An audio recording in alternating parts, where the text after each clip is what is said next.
Essa mulher tem 88 anos e chegou na emergência com falta de ar grave, saturando 72%, agitada, e em poucos minutos eu precisava decidir intubar ou não intubar ela.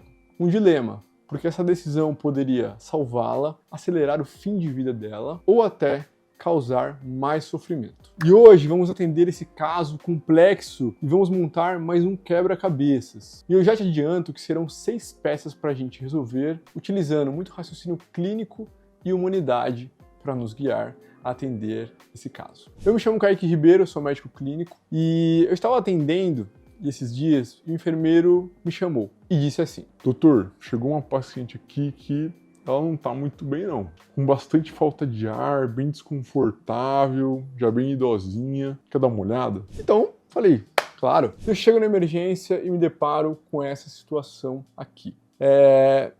Eu vejo essa mulher de 88 anos, já na máscara de oxigênio. Veja você que eu não sei nada ainda do que aconteceu direito com ela. Mas quando a gente olha para essa situação, eu criei esse vídeo com inteligência artificial para poder reproduzir a situação que eu vi naquele dia, e você percebe alguns sinais claros de que ela não está bem. Primeiro que ela está muito cansada, muito ofegante, você percebe que para ela respirar, ela utiliza muito essa musculatura aqui do pescoço, toda a musculatura do tórax dela. Então, ela tem sinais claros de insuficiência respiratória, tá? Sinais de que ela não está oxigenando direito. E a gente percebe que ela está bem agitada também. Você vê que ela fica se mexendo, meio desconfortável, não deixa ninguém chegar muito perto dela. Isso fala mais a favor também de que ela realmente não está trocando bem esse oxigênio, porque a agitação pode ser um dos sintomas de falta de oxigênio, que a gente chama de hipóxia. Isso pode acontecer por várias causas, mas a gente entrando na sala e adquirindo essas informações, nesse primeiro olhar, a gente já fala, opa, se trata de um paciente grave. E se um dia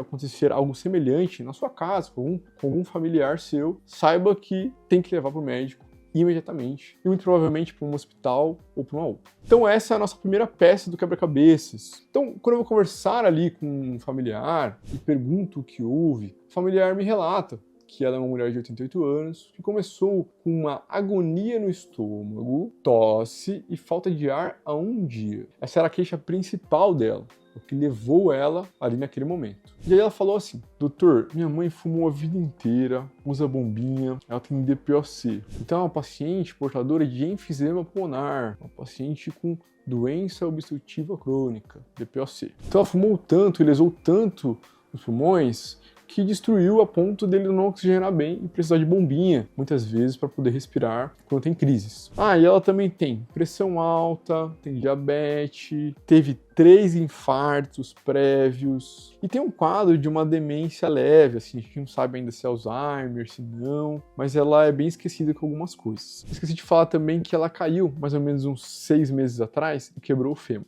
E aí, deu um frio na barriga? Os pacientes na emergência, eles não vêm com um problema só, eles vêm com histórias inteiras. Geralmente são pacientes muito complexos, cheios de doenças, informações que são relevantes, e todos esses conjuntos de doenças, que a gente chama de comorbidades, vão somando para essa complexidade, e essa é a nossa segunda peça do quebra-cabeça. Já que quando a gente for atender ela, vamos ter que levar em consideração cada uma dessas doenças. E agora vamos examinar ela de fato. Então, ela está assim, né? Bem desconfortável, né? O enfermeiro já chegou ali, colocou uma máscara de oxigênio, que ela estava saturando 72% em ar ambiente, e aí com a máscara foi para 93%, então ajudou bastante, né? Mas ela não deixa muito ficar com a máscara, né? Porque lembre que ela está agitada, não está oxigenando, né? Então o tempo inteiro ela está tirando a máscara porque ela está agoniada. O normal é acima de 94% de saturação para pacientes normais. Os pacientes que são DPOC, que têm problemas no pulmão, a gente tolera até 89, 90. Daí a gente chega nos sinais vitais dela, que são a terceira peça do nosso quebra-cabeças. Quando a gente vai olhar aí, você tem uma pressão de 225 por 130, puxa, tá bem alta. Normal ali seria até uns 140 por 90. A frequência cardíaca tá um pouquinho elevada também, um pouquinho taquicárdica, 110, e resto, nada demais, tá? Sinais vitais bem alterados, alguma coisa não tá indo bem. E essa pressão a gente tem que controlar porque tá muito alta. tá trazendo prejuízo para ela também. E aí quando eu vou escutar o pulmão dela, o que eu escuto aqui são sibilos. Lembra gato chiando, né?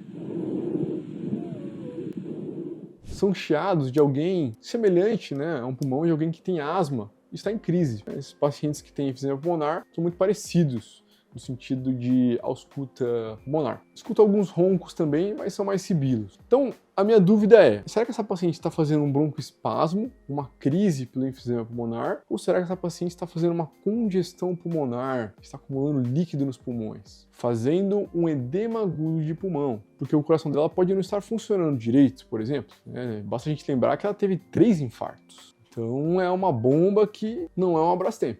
Tá? E como ela já é uma paciente infartada, quando existe uma maior demanda metabólica por algum motivo, às vezes ela fez uma infecção urinária, às vezes ela fez uma pneumonia, ou teve outro infarto, o metabolismo vai demandar mais, ela demanda mais consumo de oxigênio, mas demanda daquele músculo do coração, o miocárdio, e aí o coração não dá conta de bombear, começa a acumular líquido nos pulmões, que ela pode ter essa falta de ar também. Enquanto o enfermeiro está brigando ali para tentar conseguir um acesso, porque ela está agitada, é difícil pegar acesso a um paciente assim, vamos usar o ultrassom na beira do leito, que é uma ferramenta muito poderosa para poder responder algumas perguntas. Esse tipo de pergunta ele pode responder pra gente. Se é do coração, se é mais pulmonar o problema, vamos fazer ultrassom. Mas antes, se você não é inscrito no canal, eu te pedi já para se inscrever, deixar aquele like. Isso me ajuda a saber se você está gostando desse tipo de vídeo e se eu faço mais assim ou se eu mudo. Então quando eu vou ali e faço ultrassom na beira do leito, eu vou ali e faço ali nos campos, vejo que o coração tá batendo legal, tem bastante linha A,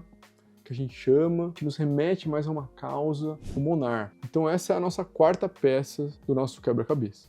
Eu não vejo ali no ultrassom, a princípio, sinais de pneumonia, mas pode ser. Mas às vezes ela pode estar fazendo uma descompensação para pneumonia no começo, pode também, tá? E aí, beleza, começamos ali a fazer as medidas, né? Salbutamol, bombinha, hidrocortisona na veia, sulfato de magnésio. E aí a paciente perde o acesso, continua agitada. E daí agitada sim, mas eu consegui, difícil, né, de fazer as medicações assim também, né? Fazer outros exames, né, eletrocardiograma, não tem como fazer desse jeito. Então, cedei um pouco ela, né?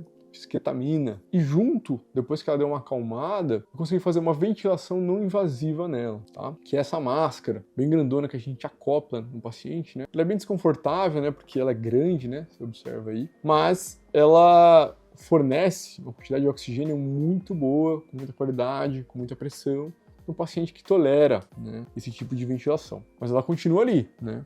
Com esforço respiratório, tá um pouco mais calma, mas ainda cansado. E aí um colega meu chega, entra na sala, ele olha, muito experiente, muito bom por sinal, fala, Caicão, acho que vai ter que entubar. E de fato, é algo a se colocar na balança mesmo, né? Porque a gente não sabe como que ela vai evoluir. E aí, será que eu deveria ou não deveria entubar essa mulher de 88 anos? Escreve aqui nos comentários para mim, para saber se fosse uma familiar sua avó, sua mãe. Pergunta fácil de responder essa? De longe, não é. Mas para responder isso, eu vou levar em consideração duas coisas. A primeira é como que é a vida dessa mulher de 88 anos em casa. Porque uma coisa é optar ou entubar uma mulher de 88 anos que teve 3 AVCs, que é acamada, que se alimenta por sonda, que não consegue ir no banheiro sozinha e depende de todos para fazer tudo. Ou uma mulher que tem um quadro de demência muito avançado, instaurado e realmente precisa das pessoas para poder fazer tudo e perdeu muito da sua funcionalidade. E outra coisa é optar por entubar uma mulher de 88 anos que tem um grau de funcionalidade. E quando eu pergunto para a filha como que ela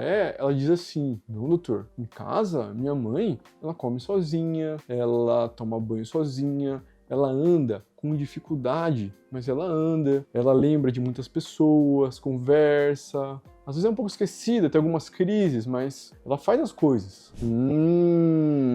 Puxa, então, peraí, o buraco é mais embaixo. A gente está diante de uma paciente que tem um grau de funcionalidade muito considerável e que, de alguma maneira, eu preciso investir nela. Esses dias eu atendi uma paciente de 104 anos. Aí eu cliquei para chamar ela e pensei, puxa, vai vir uma mulher de cadeira de rodas, né? Trazida por alguém. E ele entrou no consultório sozinha, sentou e falou assim, doutor, eu vim aqui porque eu tô morrendo de dor no joelho, já tenho artrose, e eu vim tomar uma injeção, sozinho, sem ninguém. 104 anos. Fiquei maravilhado, né, chocado de como a medicina está avançando, como as pessoas estão vivendo mais. Então veja que idade, quando a gente olha isoladamente, não é um fator isolado para tomada de decisão. Mas e aí, intubar ou não intubar essa paciente? Intubar não é um procedimento neutro. Existe um estudo brasileiro chamado Barco, que tentou responder algumas perguntas sobre de como a gente intuba no Brasil. Então, ele visou responder quantos pacientes morrem após serem intubados em 28 dias e por quais motivos, né? Eles têm algum efeito adverso ou morrem. Ele mostrou que praticamente 50% dos pacientes intubados no Brasil morrem em até 28 dias por algum efeito adverso. Então, sei lá, foi intubado, fez uma embolia pulmonar, ou teve uma parada cardiorrespiratória durante a intubação. Isso significa dizer que a cada 10 pessoas intubadas no Brasil, 5 morrem. Ora, esse é um número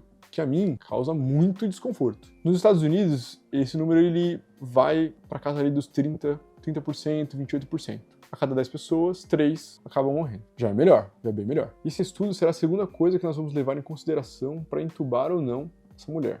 Então veja você que a intubação é um procedimento que visa salvar a vida do paciente. Ninguém intuba para matar. Mas a ideia, na maioria dos casos, para você entender, é: eu vou passar um tubo na traqueia do seu familiar, sua mãe, por exemplo, porque ela teve um AVC e entrou em coma. Ou, sei lá, vou intubar o seu avô porque ele fumou a vida inteira, pneumonia, descompensou a parte do enfisema pulmonar, e aí eu tenho que intubar para ele oxigenar direito. Então, por que a intubação salva vidas? Porque eu intubo visando colocar o paciente numa ventilação mecânica que vai ofertar uma quantidade maior de oxigênio, com maior pressão e mais qualidade para o seu familiar, até eu dar tempo de corrigir o problema que desencadeou toda a descompensação do quadro dele. O estudo mostrou também que falta muito domínio sobre a técnica da intubação como um todo em boa parte dos médicos brasileiros, que se encontram na emergência, que vão te atender, que vão me atender. Então, tanto antes de intubar, quanto durante o procedimento de intubação,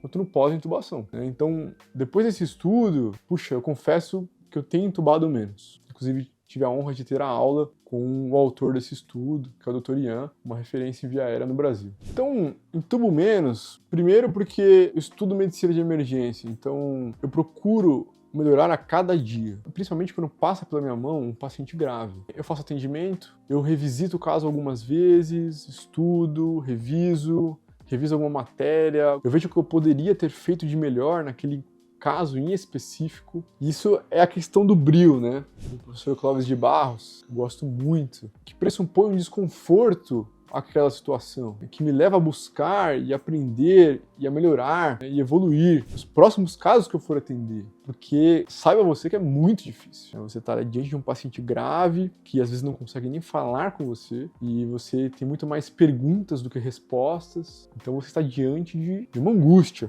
que aliás, todos que estão naquela sala com você vão partilhar dessa angústia. O técnico de enfermagem, o enfermeiro, né, o médico que estiver junto com você, todos, em algum grau, vão ter uma angústia de querer saber o que está acontecendo, de querer resolver aquele caso o mais rápido possível. Então, medicina é tempo de voo. Um médico é tão bom quanto mais casos ele atender e tratar. Quanto mais diversidade, casos que têm detalhes diferentes, que se apresentam de formas diferentes, com evoluções diferentes. Ele expôs essa grande variedade junto com a vontade desse médico de continuar estudando, porque isso nunca vai acabar. E se esse médico diz que medicina de emergência é tranquilo, puxa, será que esse médico que está na sala de emergência tem brio? Será que ele tem buscado melhorar? Porque não é porque você não vê e não sabe os desdobramentos das suas condutas, das suas decisões, que é tranquilo. Como será que o seu José evoluiu? Qual será que era o diagnóstico final dele? Na emergência eu vejo uma coisa, no final lá, na internação dele é outra. Será que eu pensei corretamente? Será que eu fiz tudo o que eu podia? Será que eu devia ter feito menos e pesado menos a mão? E é também conseguir muitas vezes utilizar as ferramentas que eu tenho ali na sala de emergência para otimizar ao máximo com medicações, com drogas, com o que eu tenho ali, para tomar uma decisão mais assertiva antes de decidir entubá-lo. Ou se for entubá-lo da melhor forma possível, otimizado da melhor maneira para ele não evoluir com eventos adversos.